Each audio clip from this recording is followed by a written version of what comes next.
Hello， 大家好，我是收装修的小李哥。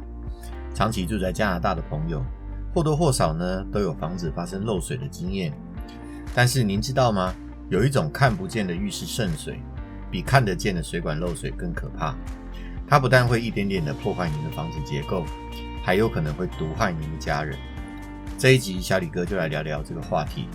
喜欢房屋装修相关主题的朋友，请您订阅我并打开小铃铛，这样才不会错过任何的精彩影片更新哦。好，废话不多说，我们现在就开始今天的影片吧。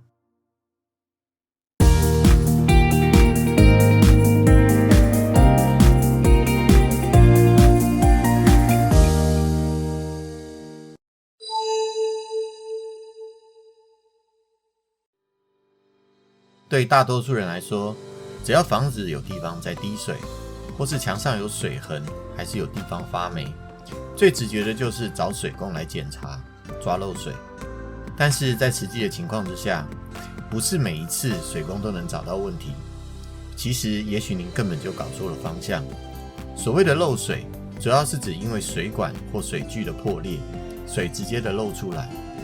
以淋浴房来说，最常发生漏水的地方有淋浴水阀，还有进水管的进水系统，也有淋浴座、浴缸、排水管的排水系统。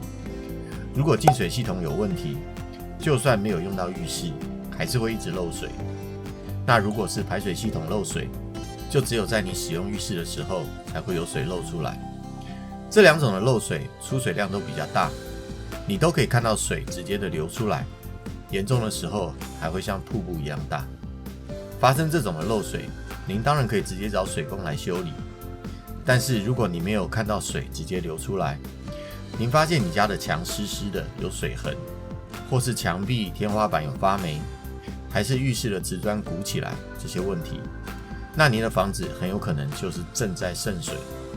渗水呢，是水透过毛细作用，从材料的微小细缝当中一点点的渗透出去，也一点点的在房屋结构当中扩散，造成房屋结构破坏。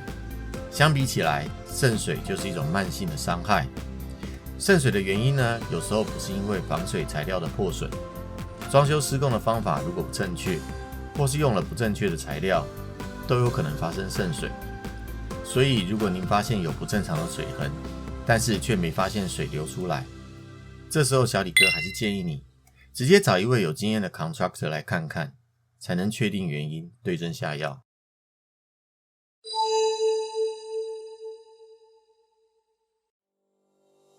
在大多数人的观念当中，瓷砖、水泥都是不透水的，但实际上陶土和水泥的表面有很多细小的孔隙，水可以经过这些小孔流出去，这就是毛细作用。一般传统的瓷砖素胚大约有 10% 到 18% 的透水率，就算在表层上了釉，水还是会透过瓷砖缝、水泥渗透到底层的结构里面。大家请注意哦，小李哥这里不是说因为瓷砖裂了或是水泥裂了才会渗水，而是在这些材料的正常情况之下，也都不是绝对防水的。那为什么加拿大淋浴房的墙在法律上还是许可以只用瓷砖来防水？因为在相对上，垂直的瓷砖表面水分是不会停留的，自然能渗透进瓷砖的水就少之又少了。但是如果因为排水不顺，或是在水平的瓷砖面上，只要水分一停留、一堆积，水就会渗好渗满，完全不会跟你客气。这就是为什么在加拿大的瓷砖地面上千万不能冲水洗地的原因。俗话说，岁月是一把杀猪刀，就算不容易积水的垂直墙面，在经年累月的使用之下，免不了还是会一点一点的渗水。这就是为什么大多数超过20年、30年的老房子，如果你用湿度计去测量，常常会发现淋浴房的瓷砖墙体内湿度是超标的。房子的结构如果因为长期潮湿，最容易发生的问题就是发霉。不管是什么样的霉菌，在生长的过程当中都会释放黄曲毒素。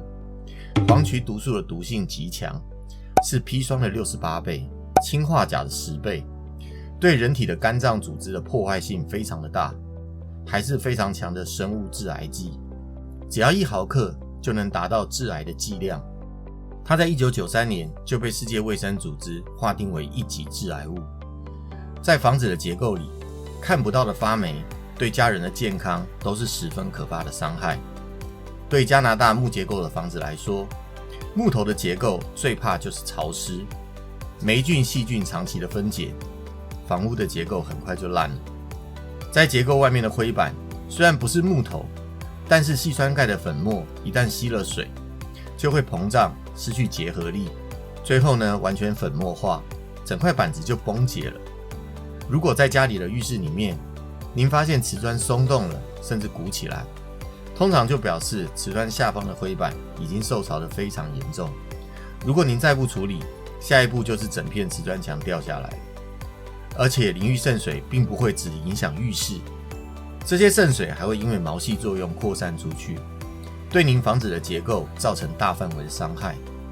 小李哥坦白说，渗水的伤害绝不亚于水管漏水，甚至如果从居住安全的角度来说，它对我们健康看不见的影响远远超过看得见的漏水。如果您发现家里有发霉渗水的痕迹，建议您还是尽快处理，避免更大的损失。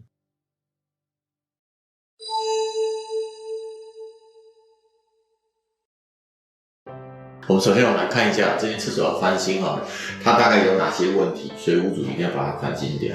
首先，这个洗手盆裂开了，裂开这里有一条裂缝，裂开就会导致漏水看下方是不是这边有漏水的痕迹？除了这下面漏水，门也不翼而飞了。我们看这台面是密集板的，那现在我们的新的材料都是石英人造石。大家知道吗？密集板只要这表层的 laminate 它有一点点破损的话，水就会渗进去，造成密集板吸水发胀，也就会坏掉。而且它真的没有石英人造石好看。那这里是我们要换掉的。这里的进前灯没有在正中心上，正中心在这个位置。我们看它电路的配置，它有一个加热灯。通常现在这种加热灯我们很少用到了，因为很热。这里呢是排风扇的开关，排风扇是装在加热灯里面的，听起来很有力但是这就是噪音。我们再看到这里的砖缝，浴缸的砖缝其实裂开了，这里有这个缝，所以水一定会从这里渗进去，这里，然后我们敲这个瓷砖，这很明显看这里鼓起来，这边这样鼓起来，这里鼓起来。那待会我们把它打开，说不定这边里面我们看灰板它就已经换掉了。这是一个窗台，首先这窗台的砖也铺得很糟这里不平，它这里没有放角线，你看这瓷砖的侧面都还在。其实留着这种瓷砖的侧面，它是会渗水进去的。好，侧面为什么要封起来？就是其实侧面是会进水。那小李哥有讲过嘛，瓷砖本身它自己有吸水率，它接触到水了之后，它的潮气其实会渗到瓷砖里面去，然后还是会导致里面的灰板漏水。上面这一块它根本没贴砖，这是灰板。然后我们看上面它的瓷砖没有铺到天花板，所以这上面如果没有铺到顶的话，就会造成水汽，导致上面这一段的灰板发霉。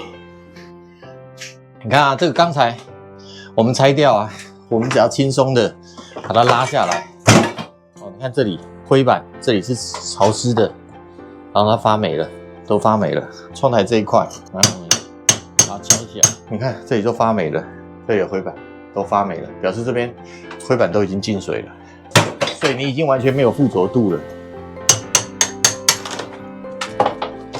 这里全部都发霉了。然后我们看这里，这里应该是最严重的，你看整块就下来了，整块灰板都粉掉了。这我没有敲我只有拉砖整个灰板你看，这是保温棉，长久进水受潮。你看都受潮了。这边全部发霉。这里是角线，角线也都生锈了。我们如果封在灰板里面的角线，它是不会生锈，因为不会接触到空气吧？它会生锈就是它有水，那都渗进去了。那下方更不用讲，那下方绝对更严重。你看我甚至我不用工具，整块就下来了。里面全部是水。然后这种水就是往墙内渗，因为每次洗澡的大多的水量都流下来了嘛，水量不会多，它就是往里面渗。这里是还好，这边的气密胶膜都很完整，所以保温棉是干的。如果呢这边如果有破损，保温棉都要换掉，保温棉都很完整。这个房子因为是西区的老房子，基础做得很好。这个浴缸可能后面加的，当初在做的时候，第一个没有很好的瓷砖去让它做板面的防水，那第二个当然就灰板也没有用到防霉的灰板，所以我们看这个受潮的情况很严重。你可以看一下这边这一整缸全部是受潮的灰板，这面墙上表层一层水，一层水，这就是墙内渗水的状况，给大家看一下。关于浴室渗水的话题，小李哥就先分享到这边。我之后会再另外再制作一集影片，和大家分享加拿大比较常见的几种浴室施工的方法，还有几种不同材料之间的比较。有兴趣的朋友，请您持续的关注小李哥的频道哦。影片的最后，小李哥特别提醒大家，加拿大的浴室绝大部分都是干湿分离的设计，淋浴房或浴缸范围之外的干区是没有做任何防水层的，千万不可以冲水洗地哦。请您务必把这个讯息分享给刚到加拿大或是来加拿大旅游的亲友，也欢迎您把小李哥这一集的影片分享给您的好朋友。最后祝您平安喜乐，我们下一集的影片再见喽，拜拜。